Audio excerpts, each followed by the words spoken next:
Alright guys, what's going on? Welcome back to the Operator Overalls channel. I'm Gage Grizzle. I'm the host of this channel, and as you can see behind me, the Lord has absolutely poured out his blessings on us with an absolutely beautiful snow, and I could not be more thrilled. But with that means that I'm going to do the video in the barn because I'm trying to protect my guns, protect my camera equipment, not have to do too much cleaning when I get done with this video. So we're gonna get out of the weather. You might hear a dog bark or two, you might hear a horse neigh, but we're gonna get through it, and I hope you appreciate the scenery behind me as much as I am. Today we're talking about what I consider to be Today we're gonna be talking about what I would consider to be a blue collar suppressor, if you will. I understand what it's like to be watching videos, and I understand where you are coming from, where y'all say things like must be nice, you know, have products sent out to you and that kind of stuff. I get it. I'll just tell you, you don't know the whole story, you don't know the whole picture, you don't know how long I've been working towards this to have companies be able to send me out products and be able to provide value to the companies to where they agree to do that. But I still understand it's human nature to be a little bit envious towards certain people if you don't know the whole story. So again, when y'all say, it must be nice to have products sent out to you, and then you watch YouTubers and like, hey, you should buy this product, and you're saying, I really can't afford that. I understand that 100%. And I think this is going to be one of the products that actually appeal to you. It's what I'd consider, again, a blue collar suppressor. It costs very little money subjectively when talking about suppressors. This is the CMMG Zeroed. This is the 30 caliber version, but they got it in a 36. I think they might have it in a 40 or a 40. I think a 45, a 36, a 30, a 22 caliber, so a 5.56, and then a rimfire. So again, 22 LR rated. It's nothing super fantastic as far as revolutionary or super modern. It is just your basic Maxim style suppressor. It's a baffle cam. It comes in at 6.5 inches, and this one is 15.5 ounces. Depending on which caliber or model you get, it's going to be a little bit different. I think they also offer in case sizes, but this is just the regular Zeroed 30. So again, 6.5 inches, 15.5 ounces. That is with the provided direct thread adapter. Depending on what hub mount you put on there, you know, the weight and the length is definitely going to change. But again, it comes in, it's fairly inexpensive. It's something that most people can afford. I went with a 30 caliber because I think that's what's going to be most appealing to a lot of people is 30 caliber. You can absolutely run it on 5.56 and you're going to be fairly happy with the results on it. Obviously, when you run it on 30 caliber stuff, you're going to get much better results when you're running subsonic ammo. And so today what I've done is I tested it on 3 different test hosts, what I would consider to be somewhat blue collar. I've got one finger to do quotes with because I sliced my finger open, as you'll see in just a little bit when we roll the shooting footage, and it's pouring blood pretty good. In this cold weather, it's like 23 degrees right now, and you know your skin gets brittle and cuts open on a dime. So again, I tested it on 3 different what I'd consider somewhat blue collar test hosts. I've got a Bergara B14 right here. Now this one got some custom work done to it. I haven't done a full video on this rifle, but that is coming. I've just got to get to the right range to do it. But again, so Bergara B14 HMR chambered in 308. So we'll go ahead and roll the clip of shooting it.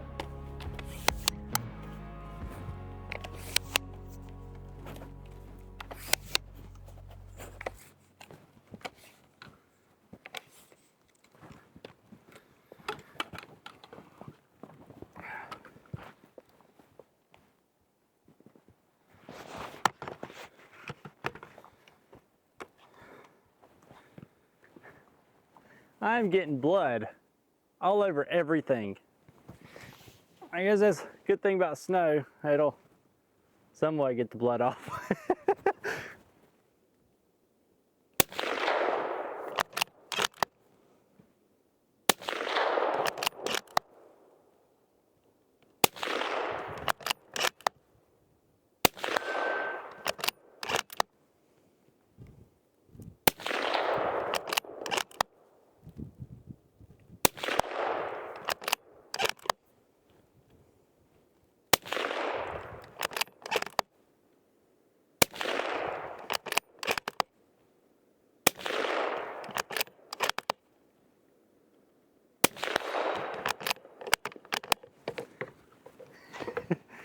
And so as you can see, it does its job. It cuts down on a lot of the flash, cuts down on that initial like boom coming out. Dadgummit. My light keeps on flying over in the wind. But yeah, as you can see, it's effective. It cuts down on the flash, cuts down on that boom that you get out of the muzzle. It's what a suppressor is supposed to do. It's not like a high flow through can. So as far as the back pressure that you're going to get is, you know, it's going to be fairly high, but that's not an issue on bolt guns and lever guns and that kind of stuff. But on your ARs, you're going to notice a little bit of back pressure. A little bit of an increase in your back pressure as opposed to not running a suppressor. You can mitigate that by tuning it with different buffer spring and buffer weights. But again, on manual actions, the flow through is not an issue at all. I'm not noticing, you know, anything really coming from that. So as you can hear on the 308, I didn't run subsonic ammo. Everything in it was supersonic ammo, so you're not going to get that like movie quiet suppression, but it's still very, very pleasant to shoot, and I think most people are going to be very happy with the results on it. Let's go ahead and jump over to the next host and we'll talk about it. This one's probably going to be the most blue collar of all the setups. This is a Ruger American Ranch chambered in 300 Blackout. Please don't fall, light. Please don't fall. Please don't fall. All right, I think we're good. Yeah, this is the Ruger American Ranch chambered in 300 Blackout. So very, very affordable setup all the way around. The CMMG zeroed suppressor, it fits on there like a glove. It's not super heavy. Again, it's 15.5 ounces. It's a fairly heavy can because it is steel construction. It's not titanium, not Inconel, not 3D printed. It's just your regular old steel construction, so it is going to be a little bit hefty, but it sounds really, really good and doesn't throw too many sparks like you do get with some of the titanium cans. So there's obviously trade-offs to everything. But again, on this Ruger American Ranch, it just fits on there absolutely like a glove, and it's super, super fun to shoot on it. Again, very affordable setup all the way around. Let's go ahead and jump into the shooting footage of it.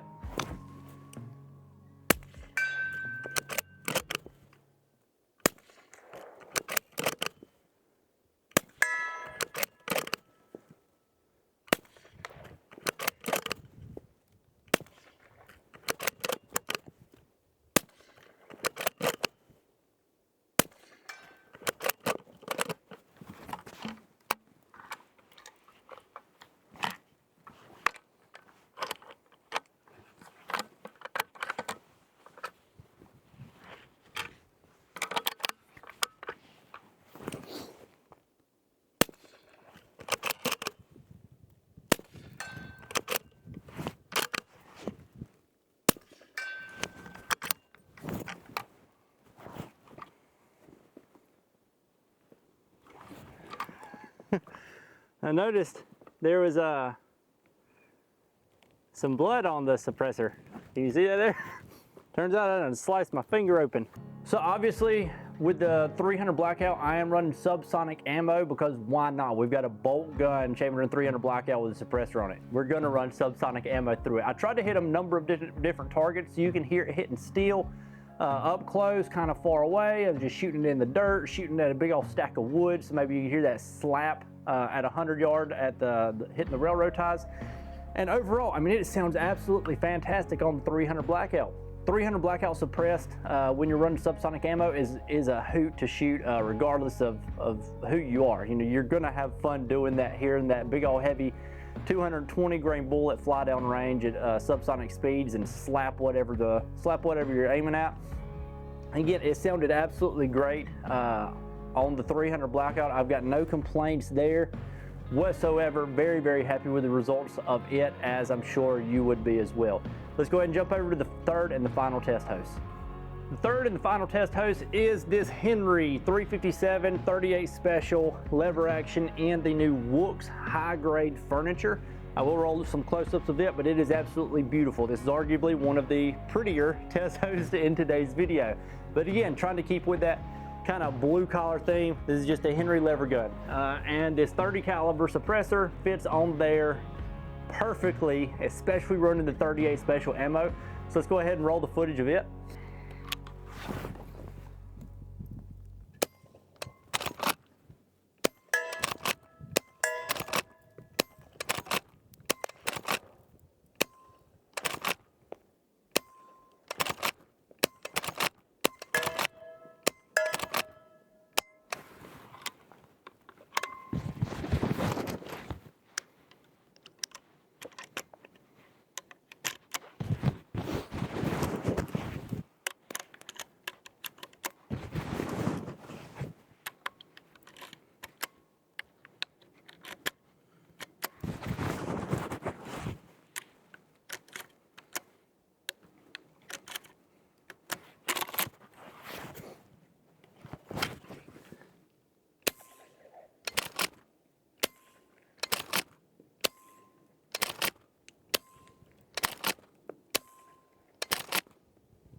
As you can hear, it is stupid quiet. Again, tried to hit a multitude of different targets, whether that's steel, hitting it in the dirt, shooting the railroad tie, cross tie stack. So you hear those rounds slapping at 100 yards on the wood. Again, it is just stupid quiet. Ears are not needed, not even close. I mean, it makes next to no noise. We're borderline right there with Suppressor 22 LR subsonic ammo, if I'm being completely honest, but you're getting a much bigger round flying down range. So the 38 Special is a doggone blast to shoot, and it's probably one of my favorite rounds to suppress, especially out of a cool lever gun like that. You know, cowboy theme, blue collar theme. I think it nails it. Again, that very affordable suppressor on there. It sounds super good with 38 Special. I didn't shoot 357 today because it didn't have any in stock, and we've had weather like this for about the last week.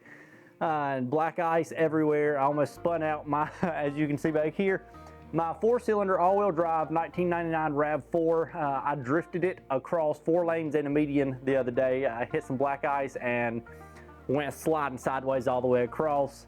Thankfully, thank God, there was no cars coming, and I didn't hit anything. And there's a cul-de-sac that I was able to pull into, get my bearings back in order, and you know, take off back down the road. So I haven't had a chance to go get any more ammo. Otherwise, I would have had the 357 to run in this today. But it's going to sound about like 300 Blackout.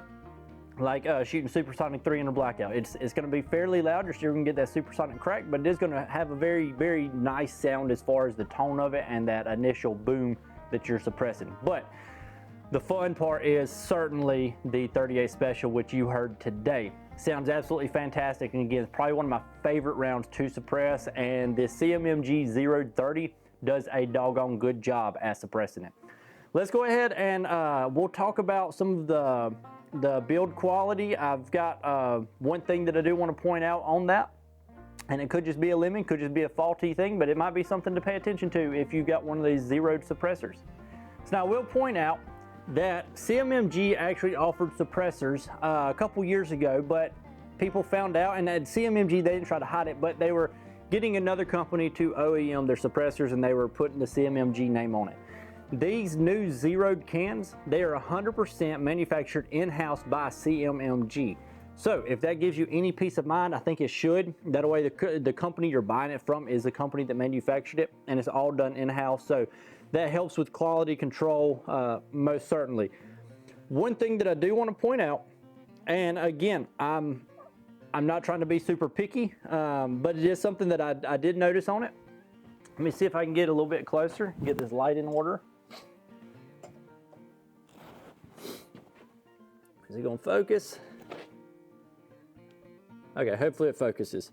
All right, so on the weld right here, where my finger is, I don't know if the camera is going to pick it up. I think it might be picking it up. All right, so right there where my finger's pointing, you can see there's a little bitty pinhole right there. That is the only pinhole on this suppressor. What that is, that's a pinhole in the welds, which means they welded it they welded it too fast. Now, I don't know how deep that pinhole goes. It could just be very surface level. To see the depth of it, you would need to put it on an x-ray machine. I don't have the technology to do that, or the funds. But that is something. As far as the overall quality of it, that's the only thing that I see that is a potential issue. And again, that's not a huge issue. That is just a weak point in the weld. Again, where they welded it too fast. I'd imagine they're welding these things with basically like a robot that's going to lock it in, and that weld's going to go as the can turns, and so they probably just had the can turning a little bit too fast. Again, it could just be a hiccup. I don't know. If you've got a zeroed can, be sure to check that and let me know in the comments if you've got any experience with that, or if you've seen that on any other cans. I have seen it on. It's fairly common issue, and it's pretty easy to just slip through the cracks of quality control. And again, I'm not saying that's a huge issue. I don't know how deep it goes, but that is something that I did notice on this can as far as one hiccup in the quality of it. But again, it is a very affordable can subjectively when we're talking about suppressors. I think that most people could save enough money to purchase one of these. If you get 30 caliber or 36 caliber or 45 caliber, you can run on a multitude of things. Obviously, I'm a fan of running dedicated suppressors, but you know, it's going to sound really good on your 6.5 Creedmoor. It's going to sound all right on your 5.56. It's even going to sound all right on your 22 LR stuff. Only thing with running rimfire stuff through a sealed can is you can't service it, and when you're running 22 LR through a can, it's going to dirty it up really good, and you're going to need to be able to service that. But again, if you just want one, you know, you can buy the 36 caliber. That's a 9mm can. Then you can run it on your PCCs, your sub guns that are chambered in 9mm. You can run it on 300 Blackout, 308, everything underneath 36 caliber, or you can jump on up to the 46 caliber, I think, that they offer, and run basically everything. You're just going to get subpar performance on your, you know, 30 caliber stuff in comparison to a 30 caliber can. But overall, I think that these zeroed cans are very, very good value. I think that it is worthwhile for you to check out, especially if you're new to the suppressor market, which I'm sure a lot of you are with that. $200 tax stamp kind of going away with. Still got to do the tax stamp. You just ain't got to pay the $200, which makes this thing much more affordable than it would have been a month ago. So if you've got any questions, any thoughts, any concerns about it, definitely let me know in the comments. Be sure to check the links down in the description of this video for some opportunities to save you money, and follow me on Instagram over there. And if you are doing that, you're making sure that you're staying a part of all the action going on, then you would have saw this suppressor over there. Don't be afraid to drop a comment. Don't be afraid to DM me over there on Instagram. More than happy to answer any questions. Again, if you want to follow me over there on Instagram and send me a DM, let's chit chat a little bit. Let me know what you'd like to see on the channel next. I am making some changes to the channel come this year, and I'm super, super excited about that. So make sure you're staying tuned. And again, staying part of all the action going on. I think that's all I have for you. I appreciate you watching, and I will catch you on the next one.